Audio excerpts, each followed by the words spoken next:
All right, in this explainer, we're going to dive into the psychology behind one of the quietest struggles so many of us face, just not being able to ask for help. You know this script, right? You are carrying the weight of the entire world on your shoulders. But the second someone asks if you need a hand, you just smile and say, I got it. This isn't just you being polite. It's a reflex, a deep-seated defense mechanism with a story that goes way, way deeper than you probably think. Okay, let's get into it.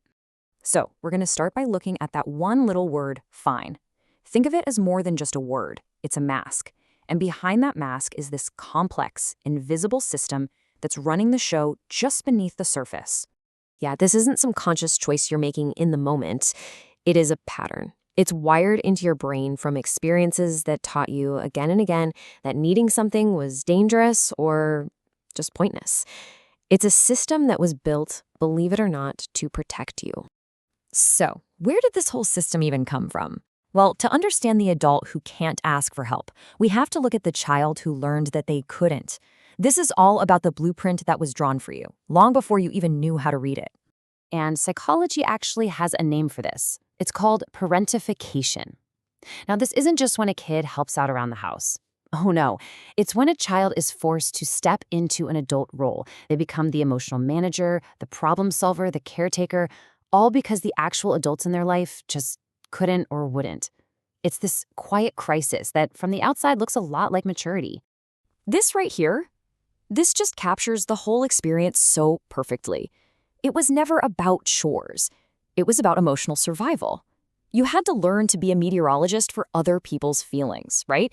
Predicting the storms, trying to keep everyone safe, because you learned really early on that nobody else was going to do it for you. And this creates such a painful disconnect. On the outside, everyone praised you. Oh, you're so responsible, such an old soul. But on the inside, it was just a survival strategy. Psychologists have a term for this too. They call it pseudo-maturity. It's the outer shell of an adult built around a kid who never really got to finish being a kid. And then there's the second piece of this puzzle. What happens when you do ask for help and no one comes, and it happens over and over? Well, your brain is pretty efficient. It learns a really painful lesson. Just stop trying. It's not that you're weak. It's that your brain decided, you know what? The pain of being let down is way worse than the struggle of just doing it all alone.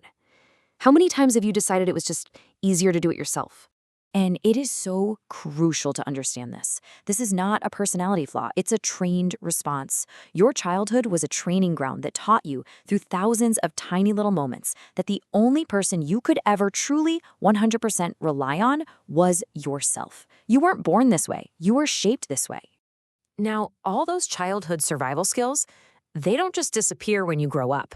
They harden. They become this suit of armor that you carry into adulthood, an armor of fierce, unshakable independence. You've probably heard this term thrown around. People see you handling everything, juggling a million things without ever complaining, and they call you hyper-independent. They might even say they admire it. But, psychology offers a different way of looking at it. It's not a superpower. It's a trauma response. It's the totally logical outcome for a child who learned that relying on other people leads to pain. That fierce independence is a protective wall, and it's built from the bricks of every past disappointment. And here is the truly cruel paradox in all of this.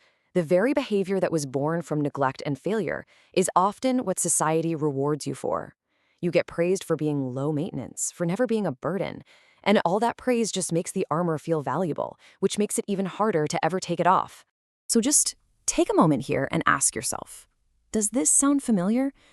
Are you the designated giver in your relationships? The one everyone turns to, but the one who turns to absolutely no one?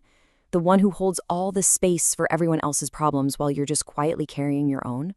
Because that armor, while it does feel protective, it is also incredibly heavy.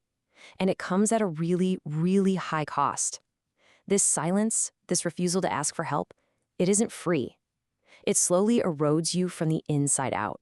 To really get the cost, we need to understand what your brain is trying so hard to protect you from. When your needs were ignored as a kid, it wasn't just a bad feeling. Your brain actually registered it as a literal threat, an injury.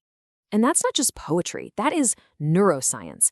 Brain imaging studies literally show that the part of your brain that lights up when you break a bone, the anterior cingulate cortex, also fires up when you experience social rejection. Being left out, it literally hurts. So when you flinch at the very idea of asking for help, your body isn't overreacting. It's remembering. Your nervous system is just running a protection protocol against real, measurable pain. It's just trying to keep you safe from an old injury. Okay, so we've explored the blueprint, the armor, and the cost. But what do we do with all this understanding? Well, the final part of this is about reframing the entire story. It's about redefining what strength actually looks like. First off, it is so important to validate the walls you built. They aren't a sign of paranoia. They are the result of careful pattern recognition. Your brain collected data. It recognized that needing people was unsafe, and it built a completely logical defense. You're not just refusing to let people in, you're being cautious, and for good reason. That hyper-independence, that armor, it served a profound purpose. It got you through situations that might have completely broken other people. It was a brilliant strategy, and it ensured your survival. We have to honor that. But the ultimate act of strength isn't wearing the armor forever.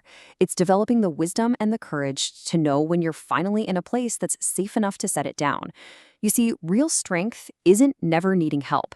It's being brave enough to finally ask for it. And if you take nothing else away from this, please hear this. You weren't broken. You were never, ever broken. You were a child who was put in an impossible position, and you did something extraordinary. You figured out how to survive. So I want to leave you with this question to just sit with. You learned that your value came from being useful, from being strong, from never needing anything. But what if that was never the truth? What if your worth is just inherent? And the real work isn't about trying to be stronger, but about finally, gently letting yourself be supported.